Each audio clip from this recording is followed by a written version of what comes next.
මතරක ගන්න පෙරමුණ ගන්න යුතුයකම් දන්න දිරුවානේ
ශ්‍රී ලංකාව උඩ ඉඳලා බලන විට පෙනෙන ආකාරයයි.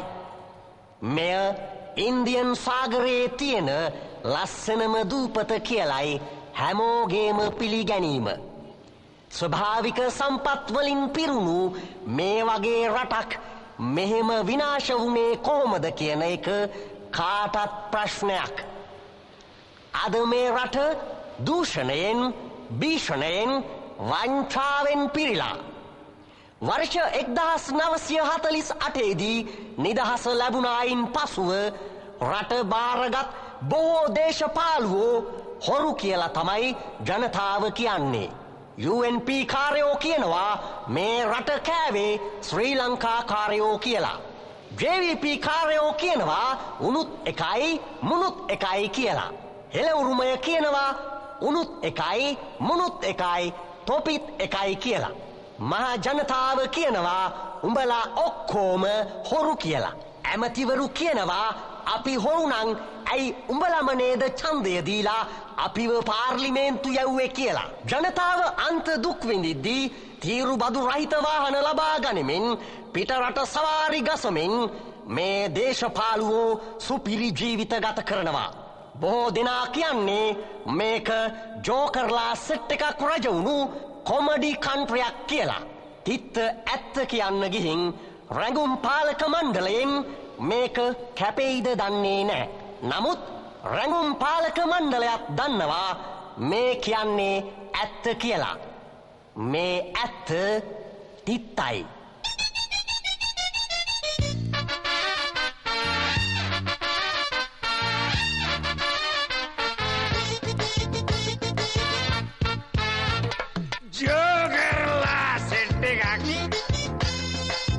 රජවුණු කොමඩි කන්ට්‍රියක් ජෝකර්ලා සෙට් එකක් රජවුණු කොමඩි කන්ට්‍රියක් ඔළුවට ගන්න එපා උඹලට වෙන්න එපා මේක කොමඩි කන්ට්‍රියක් යකෝ comedy කන්ට්‍රියක් comedy කන්ට්‍රියක්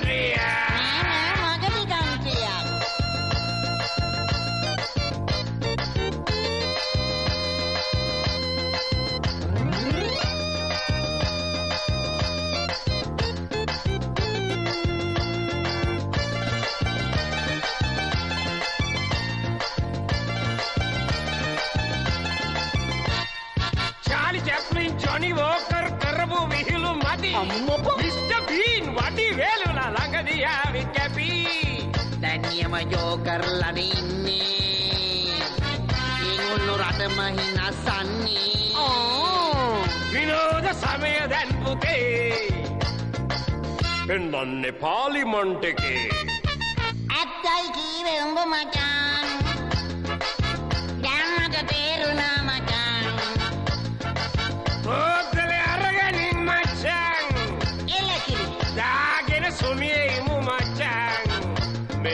comedy country make a comedy country make a comedy country make a comedy country නෑ මගදී කන්ට්‍රියක් පදුම තමයි අපි ජන්දර එන්නේ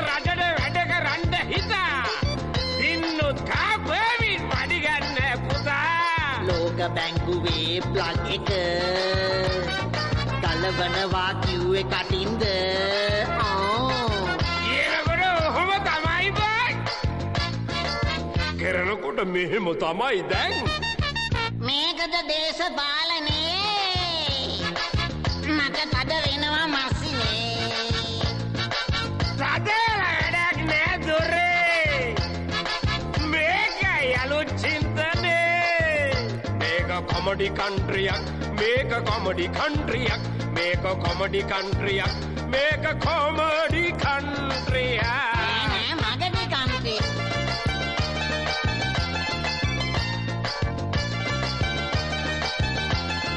තදුම තමයි. එනකන් තව සුනාමියක් බලාගෙන ඉන්නේ කට්ටියක්. ඇත්තයි කීවේ උඹ මචං. දැන් මට තේරුණා මචං. මේක කොමඩි කන්ට්‍රියක්. මේක කොමඩි කන්ට්‍රියක්. මේක කොමඩි කන්ට්‍රියක්. මේක කොමඩි කන්ට්‍රියක්. නෑ මගදී කන්ට්‍රියා. තදුම තමයි. රුපියල් කෝටි ගණන් වැට් බදු වල සල්ලි අපේ නෝටි ලොක්කෝ ගැහුවනේ බම් පිල්ලි. ඔක්කොම ෆයිල් ටිකත් කිරලා දැන් හොරු දැන් පිට රට පැනලා. අලි රජ කරපු කාලයේ තකරන් වික්කමතකනේ. අල්ලස් දූෂණ කොමිෂන් තියෙන්නේ කොහෙද කියාපන්.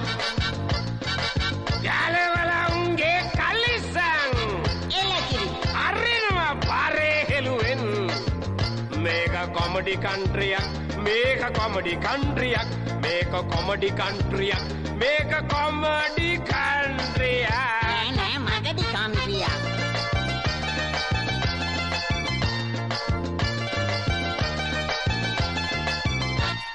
ජාතික වස්තුවක් වගේ තිබුණු එයා ලංකා ලක්ෂ ගණන් කොමිස්සරන් එමිරේට්ස්ලට වික්කා. මේ රටවල පල්ලට දක්කා ලන්ඩන් පැන්නනේ ලොකු අක්කා. ඇන්ඩ්‍රුගේ මාලිගාව ගත්තා. රටම කාලා ඉන්නව ශපාන්නගේ අක්කා. මේකට දේශපාලනේ පින්දනේ රටට කෙලවුනේ. තදුම තමයි. වැරද්ද කෙරුවේ අපිමනේ. අහලා මුංගේ වැදි බනේ. මේක කොමඩි කන්ට්‍රියක්. මේක කොමඩි කන්ට්‍රියක්. මේක කොමඩි කන්ට්‍රියක්. මේක කොමඩි කන්ට්‍රියක්. නෑ මගදී කන්ට්‍රියා. ඒ පැත්තෙන් මේ පැත්තට පල්ටි එකක් දාලා ඇමතිකමක් අරගන්නව හැදෙන්න රට කාලා. රට ගොඩ ගන්නද මුම් පැන්නේ දූෂණ වහ ගන්නයි පැන්නේ. අනේ එහෙමයි වෙන්නේ මේ රටේ. ඒකයි ක්‍රමය මේ රටේ. මහතීර් මොහොමඩ් ලාට ලී ක්වාන් යූ ලොක්කට එන්න කියමු මෙහාට. අපේ රට හදාලා දෙන්න. මේක කොමඩි කන්ට්‍රියක්. මේක කොමඩි කන්ට්‍රියක්. මේක කොමඩි කන්ට්‍රියක්. මේක කොමඩි කන්ට්‍රියක්.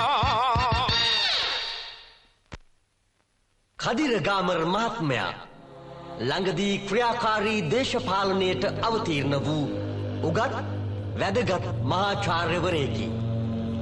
නිවැරදි දේශපාලන දැක්මක් ඇති මෙතුමා සමාජ සේවා කටයුතු වල යෙදෙන ප්‍රකට මානව හිතවාදියෙකි.